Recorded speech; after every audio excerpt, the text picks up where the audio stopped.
In this module, we'll cover the 3 A's of security, which are authentication, authorization, and accounting. We'll cover exactly what they are, how they relate to each other, and their common implementations and protocols.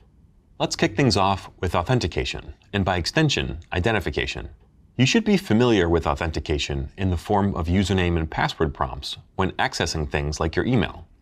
So let's take that as an example to show the differences between identification and authentication. Identification is the idea of describing an entity uniquely. For example, your email address is your identity when logging into your email. But how do you go about proving you are who you claim to be? That's the process we call authentication. When accessing your email, you're claiming to be your email address, and you'd supply a password associated with the identity to prove it's you. Or at least you know the password associated with the email account. Pretty straightforward, right? This is distinctly different from authorization, which pertains to the resources an identity has access to. These two concepts are usually distinguished from each other in the security world with the terms auth-n for authentication and auth-z for authorization.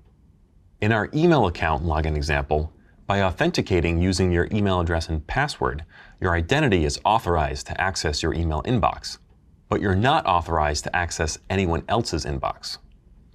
We really don't want anyone else getting access to our inbox, right? So what can we do to ensure that only we are able to identify and authenticate as our email account? We could start by ensuring that we're using a strong password. But what exactly constitutes a strong password? Well, what do you think of the password ponies? Would you categorize that as a strong password? I hope not. That password is super short, at only 6 characters, and all of those characters are lowercase letters.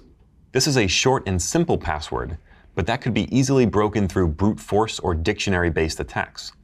Ponies would almost definitely be in a dictionary file, and 6 characters doesn't provide a large pool of possibilities for an attacker to try. We can ensure our password is strong by making it longer and more complex, adding numbers, uppercase letters, and special characters like punctuation. What do you think of the strength of this password? That seems way more secure, doesn't it? It adds complexity, which increases the pool of possible passwords and is longer at 10 characters. But which of these 2 passwords do you think you would be able to remember tomorrow? Probably not the strong one, right? This highlights a super important concept in security. There's often a trade-off between security and usability. With our password example, the more usable password that's easy to memorize is less secure, while the more secure password is much more challenging to remember. This concept applies to many other security subjects, not just passwords. You can think of security as risk mitigation, and when it comes to risk mitigation, it's impossible to completely eliminate the risk. The best you can do is understand the risks your systems face, take measures to reduce those risks, and monitor them. Think about it like this. The most secure computer system is one that's disconnected from everything, including networking and even power, and is locked in a concrete bunker hundreds of feet underground that no one has access to. While this is an incredibly secure machine, almost impossible to compromise, it's basically useless since it's powered off and no one can access it. This is an extreme example of the security versus usability trade-off, but you get the point. Coming back to our password example, we obviously need to find some sort of happy medium, but where we have a reasonably secure password that's also somewhat easy to memorize. How about something like this? We started with the short phrase, "I like ponies," then replaced some letters with numbers that resemble the letters to help with memorization.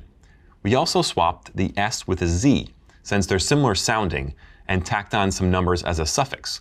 At first glance, this seems like a very complex password and would be hard to memorize, but it's easier than our random password example. Problem solved, right? Well, you should actually be wary of this number substitution process, since it's well known by attackers and password cracking tools. As an IT support specialist, ensuring that your organization uses strong passwords and practices good password hygiene are super important. They're literally the keys to the kingdom. So what should we do? Incorporating good password policies into an organization is key to ensuring that employees are securing their accounts with strong passwords. A good password policy system would enforce length requirements, character complexity, and check for the presence of dictionary words, which would undermine the strength of passwords. Passwords should never be written down or recorded in plain text, reused across accounts, or be shared with anyone. Password reuse is a risk because in the event the password for one account is compromised, other accounts using the same password would also be at risk. Sharing passwords should also be a no-go, since this undermines the identity of an account because someone else now has the ability to log in as that user. Along with requiring the use of strong passwords, a password rotation policy is also recommended, since this safeguards against potential undetected compromise of passwords. But it's important that a password rotation period isn't too short. Why? The inconvenience of having to change passwords so often may actually encourage poor security behavior by users. So let's say you required your organization to create highly complex passwords and to change them every 3 months. It's very likely that a significant percentage of users would write down their passwords on Post-it notes or on their phones, a big no-no. Despite the policy being designed to increase security, it actually has the opposite effect because of the inconvenience it causes your users.